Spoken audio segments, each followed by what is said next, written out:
আসসালামু আলাইকুম। একটা সুখবর দিই আপনাদেরকে।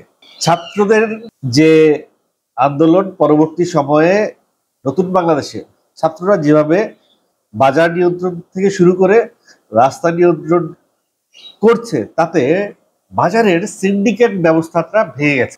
আলুর দাম কমে চলে এসছে 50 টাকায়। প্রত্যেকটা সবজি 20 থেকে 30 টাকা দাম কমে গেছে। মরিচের দাম যেটা ছিল 600 টাকা বা 400 টাকা কোনো কোনো জায়গায়, সেটা এখন 100 টাকায় নেমে এসেছে। তো এইভাবে বিভিন্ন জায়গায় চাঁদাবাজি বন্ধ হয়ে যাওয়ার কারণে, সিন্ডিকেট ভেঙে যাওয়ার কারণে এবং প্রতিদিন প্রতিনিয়ত ছাত্রদের বাজার তদারকি হওয়ার কারণে দ্রব্যমূল্যের দাম আস্তে আস্তে নিম্নমুখী হচ্ছে। যেই কাজটি ছাত্ররা পাচ্ছে সেই কাজটি তাহলে সরকার কেন পারলো না? কোন চাপের কারণে বা কোন ভুল পদক্ষেপের কারণে সরকার সেটা পারে নাই? ভোক্তা অধিকারের লোকজন বিভিন্ন বাজারে গিয়ে মামলা দিয়ে, ম্যাজিস্ট্রেট নিয়ে গিয়ে, শাস্তি দিয়ে, জরিমানা দিয়ে কত কিছু করলো, তারপরেও দ্রব্যমূল্য নিয়ন্ত্রণ করতে পারলো না। কিন্তু ছাত্ররা কয়েকদিন মাত্র বাজারে গেছে, তাতেই বাজারে সুদিন ফিরে এসেছে। সবাই স্বস্তিতে নিঃশ্বাস ফেলছে, কেউ চাঁদা দিচ্ছে না, দ্রব্যমূল্যের দাম আস্তে আস্তে কমে আসতেছে। তার মানে এই যে তরুণরা যেভাবে রাস্তায় নেমেছে, যেভাবে বাজার নিয়ন্ত্রণ করছে, যেভাবে চাঁদাবাজি নিয়ন্ত্রণ করছে, যেভাবে সমাজ নিয়ন্ত্রণ করছে, সেটার সুফল কিন্তু আমরা পাওয়া শুরু করেছি। আর এই তরুণদের নেতৃত্ব নিয়ে কিছু তথাকথিত সুশীল সমাজ একটা অনিশ্চয়তায় ভুগছে যে তাদের তো রাজনৈতিক কোনো ইয়ে নাই, ব্যাকগ্রাউন্ড নাই, তারা কিভাবে দেশ চালাবে। দেখেন, একটা দেশে প্রশাসন নেই, পুলিশ নেই, এত বড় একটা পুলিশ প্রশাসন যে দেশে নেই, সেই দেশে একটা অপরাধ হচ্ছে না, একটা চুরির ঘটনা নাই, একটা ডাকাতির ঘটনা নাই, একটা খুনের ঘটনা নাই। গত কয়েকদিনে কোনো খুনের ঘটনা আছে? কোনো রোড অ্যাক্সিডেন্টের ঘটনা আছে? কোনো ডাকাতির ঘটনা সেইভাবে আছে যে ডাকাতি করতে তারা সাকসেসফুল হয়েছে, এক মোহাম্মদপুরের ওই ছোট্ট ঘটনাটি বাদ দিলে? কোনো ধর্ষণের ঘটনা আছে? কোন বাংলাদেশে আমরা বসবাস করছি চিন্তা করতে পারেন? খুলনায় দেখলাম একটা ইয়েতে, কন্টেন্টে, খুলনা কমিশনারকে এক ছাত্র আঙুল তুলে কথা বলছে, কমিশনারকে, পুলিশ কমিশনারকে আঙুল তুলে কথা বলছে যে আপনারা ছাত্রদের সাথে কথা বলতে ডাক দিয়েছেন, সেখানে দলীয় নেতা কর্মীরা কেন আসছে? কথা তো হবে ছাত্রদের সাথে। দলীয় নেতা কর্মীরা এখানে কি করে? আর সেই কমিশনারকে থ্রেট দিয়ে আসছে ছাত্ররা যে আপনি দলীয়করণের মাধ্যমে, লবিং এর মাধ্যমে, আত্মীয়করণের মাধ্যমে আপনি যে নিয়োগ পেয়েছেন এবং ছাত্র আন্দোলনের সময় আপনার যে অবস্থান ছিল, আপনার যে কর্মকাণ্ড ছিল, সেটি প্রশ্নবিদ্ধ। সো আপনাকে অথবা আপনার বদলি হইতে হবে। আপনাকে খুলনা কমিশনার হিসেবে ছাত্ররা মানছি না, এই ধরনের কথাবার্তা কমিশনারের সামনে আঙুল তুলে কথা বলতেছে ছাত্ররা। বোঝা যায়? বুঝতে পারেন? পুলিশ প্রশাসন ভয়ে, নিরাপত্তাহীনতায় তারা কর্মে যোগ দিচ্ছে না। কতটা ভয়ে আছে তারা, কতটা দুর্নীতি তারা করছে যে সেই দুর্নীতির শাস্তি তারা পাবেই, এই ভয়ে তারা নিরাপত্তাহীনতায় ভুগে কর্মক্ষেত্রে যোগ দিচ্ছে না। কিছু কিছু জায়গায় যোগ দিলেও কাজ শুরু হয় নাই সেভাবে। আমাদের এই রনি, ঢাকা ইউনিভার্সিটির ছেলেটি, ওর একটা কথা আমার খুব ভালো লাগছে। সে বলছে আপনারা 1 লক্ষ 1.5 লক্ষ পুলিশ যদি কাজে যোগ না দেন, 26 লক্ষ বেকার ঘুরছে বাংলাদেশে, তাদেরকে সেখানে নিয়োগ দেওয়া হবে। আপনারা কর্মবিরতি পালন করেন, সারা জীবনের জন্য আপনারা কর্মবিরতিতে যান। আর যে শহীদ বলছেন, যে পুলিশ মারা গেছে, সেই সব পুলিশদেরকে আপনারা শহীদ বলছেন, তারা যে তাদের বিচার চাইছেন, তারা তো জুলুম করতে গিয়ে মারা গেছে। জুলুমকারী কখনো শহীদ হয় কেন? তামসান, হ্যাঁ, পুলিশের সৈনিকদের মধ্যে অফিসারদের একটা বৈষম্য আছে, তাদের দাবি দাবা কিছুটা যৌক্তিক, কিন্তু তারা যে কর্মবিরতি দিয়েছে, যেসব দফা দিয়ে, এইসব দফা আসলে এই দফা দিয়ে কর্মবিরতি নেওয়াটা তাদের একটা চাল। তারা আসলে সময় ক্ষেপণ করতেছে, যে তারা বেসিক্যালি চায় যে তাদের নিরাপত্তাটা তৈরি হোক। তারা কর্মক্ষেত্রে আসলে তাদেরকে মারধর করা হবে না, তাদেরকে তাদের কাজ করতে কোনো সমস্যা হবে না, সেই জায়গাটা তারা নিশ্চিত করতে চাইছে। খুলনার সেই ছাত্ররা বলছে যে হ্যাঁ, তারা প্রশাসন ফিরে আসুক এটা চায়, কিন্তু প্রশাসনের যে দুর্নীতি ছিল, যে দুর্নাম ছিল, যে চাঁদাবাজি ছিল, যে হয়রানির অভিযোগ ছিল, যে অত্যাচারের অভিযোগ ছিল, সেই সব অনিয়ম, দুর্নীতি, হয়রানি, মামলাবাজি, ধান্দাবাজি, চাঁদাবাজি এইগুলা যদি আবার প্রশাসনের কেউ করে, তাহলে এই ছাত্র সমাজ আবার রুখে দাঁড়াবে, আবার পর্যাপ্ত ব্যবস্থা নেবে।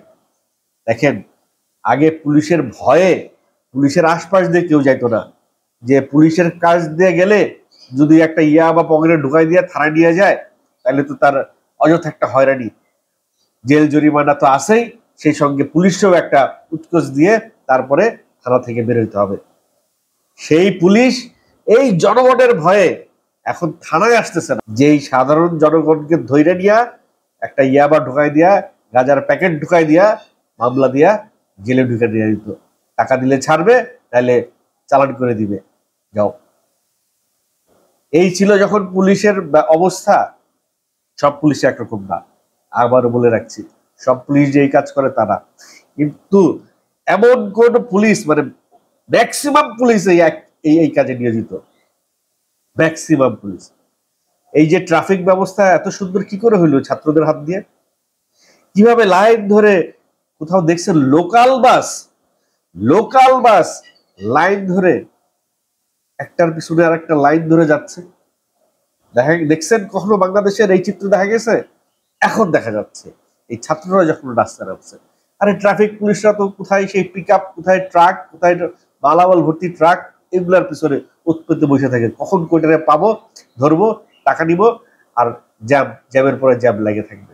এই যে মানসিকতাটা ছিল, একটা ছেলে পুলিশের সার্জেন্টে 20 লক্ষ 25 লক্ষ টাকা ঘুষ দিয়ে পুলিশের সার্জেন্টে চাকরি নেয়। তার উদ্দেশ্য থাকে প্রথম 2 বছরেই সে 20-30 লাখ টাকা উঠায় ফেলবে, ঘুষের টাকা।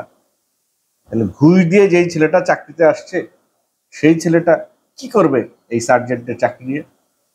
আর যারা ঘুষ দিয়ে আসছে, টাকা এখনো তুলতে পারে নাই, তারা যখন আবার কর্মে ফিরবে, তারা তো সেই টাকা তোলার ধান্দাই থাকে। অর্থাৎ পুলিশ প্রশাসনের পুরো আপাদমস্তক একটা সংস্কার দরকার। যদি সেই সংস্কার না হয়, এই যে নিরাপত্তাহীনতায় ভুগছে পুলিশ, এই একই দৃশ্যের অবতারণা সামনে আবারও হবে। আবারও এই পুলিশ প্রশাসনকে কর্মবিরতিতে যাইতে হবে নিরাপত্তাহীনতার কারণে। যে সমস্ত পুলিশ প্রশাসন যারা কর্মবিরতি থেকে কর্মে ফিরছেন, তওবা করে ফিরতে হবে, যে আগে যা করছি সেগুলা গেছে, এখন নতুন দেশে নতুন ভাবে নতুন একটা লাইফ নিয়ে চাকরিতে জয়েন করলাম। এই লাইফে কোনো দুর্নীতি, অন্যায়, অপরাধ হইতেও দিবে না, নিজেরাও করবে না।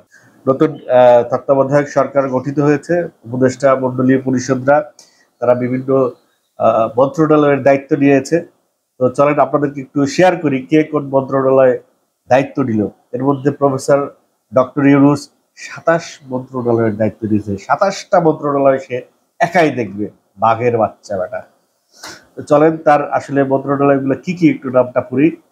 মন্ত্রী পরিষদ বিভাগ, প্রতিরক্ষা মন্ত্রণালয়, সশস্ত্র বাহিনী বিভাগ, শিক্ষা মন্ত্রণালয়, 5 সড়ক পরিবহন ও সেতু মন্ত্রণালয়, 6 খাদ্য মন্ত্রণালয়, মানে কাউয়া কাদরের মন্ত্রণালয়টা দেখবে প্রফেসর ডক্টর মোহাম্মদ ইউনূস। গৃহায়ণ ও গণপূর্ত মন্ত্রণালয়, ভূমি মন্ত্রণালয়, বস্ত্র পাট মন্ত্রণালয়, কৃষি মন্ত্রণালয়, 11তে বিজ্ঞান ও প্রযুক্তি মন্ত্রণালয়, রেল মন্ত্রণালয়, জনপ্রশাসন মন্ত্রণালয়, বিদ্যুৎ জ্বালানি খনিজ সম্পদ মন্ত্রণালয়, 15 নৌ পরিবহন মন্ত্রণালয়, 16 পানি সম্পদ মন্ত্রণালয়, 17 মহিলা ও শিশু বিষয়ক মন্ত্রণালয়, 18 দুর্যোগ ব্যবস্থাপনা ও ত্রাণ মন্ত্রণালয়, 19 তথ্য ও সম্প্রচার মন্ত্রণালয়, 20 প্রবাসী কল্যাণ ও বৈদেশিক কর্মসংস্থান মন্ত্রণালয়, 21 বাণিজ্য মন্ত্রণালয়, 22 শ্রম ও কর্মসংস্থান মন্ত্রণালয়, 23 সংস্কৃতি বিষয়ক মন্ত্রণালয়, 24 বেসামরিক বিমান পরিবহন ও পর্যটন মন্ত্রণালয়, 25 মুক্তিযুদ্ধ বিষয়ক মন্ত্রণালয়, 26 পার্বত্য চট্টগ্রাম বিষয়ক মন্ত্রণালয়,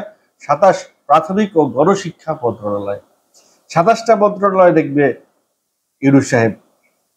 এবং বাকি যারা যে মন্ত্রণালয়গুলো পেলেন, সালেউদ্দিন আহমেদ অর্থ মন্ত্রণালয় ও পরিকল্পনা মন্ত্রণালয়, ডক্টর আসিফ নজরুল আইন বিচার ও সংসদ বিষয়ক মন্ত্রণালয়, আদিলুর রহমান খান শিল্প মন্ত্রণালয়, হাসান আরিফ স্থানীয় সরকার, পল্লী উন্নয়ন ও সমবায় মন্ত্রণালয়, মোহাম্মদ তৌহিদ হোসেন পররাষ্ট্র মন্ত্রণালয়, সৈয়দা রিজওয়ানা হাসান পরিবেশ ও বন ও জলবায়ু পরিবর্তন মন্ত্রণালয়, বিজু শারমিন এস মুর্শিদ সমাজ কল্যাণ মন্ত্রণালয়, ব্রিগেডিয়ার জেনারেল অবসরপ্রাপ্ত ডক্টর এম শাখাওয়াত হোসেন স্বরাষ্ট্র মন্ত্রণালয়, ডক্টর আ.ফ.ম. খালিদ হোসেন ধর্ম বিষয়ক মন্ত্রণালয়, মিস ফরিদা আক্তার মৎস্য ও প্রাণী সম্পদ মন্ত্রণালয়, মিসেস নূরজাহান বেগম স্বাস্থ্য ও পরিবার কল্যাণ মন্ত্রণালয়, মোহাম্মদ নাহিদ ইসলাম ডাক, টেলিযোগ ও তথ্য প্রযুক্তি মন্ত্রণালয়, অর্থাৎ পলকের মন্ত্রণালয়টা পেয়েছে নাহিদ, এবং আসিফ মাহমুদ সজীব ভুঁইয়া পেয়েছে পাপড়ের মন্ত্রণালয়, যুব ও ক্রীড়া মন্ত্রণালয়। তো এই যে মন্ত্রণালয়গুলো যারা যারা যেই মন্ত্রণালয়ের দায়িত্বে আছেন তাদের নাম এবং মন্ত্রণালয়ের সহ আমাদেরকে প্রকাশ করলাম। আমার মনে হয় এই উপদেশটা তত্ত্বাবধায়ক সরকারকে 3 মাস সময় না দিয়ে যদি সময়টা আর একটু বাড়ানো যেত, যদি তারা আরো কিছুদিন এই দেশটাকে, এই অন্তর্বর্তীকালীন সরকারটা আরো কিছুদিন সময় পেত এই দেশটাকে গড়ার জন্য, তাহলে মনে হয় আমার কাছে মনে হয় ভালো হতো। মানে এই 3 মাস সময় খুবই অল্প সময় অন্তর্বর্তীকালীন সরকারের জন্য। আপনারা কি ভাবছেন? আপনাদের সুচিন্তিত মতামতটা কমেন্ট বক্সে দেখতে চাই।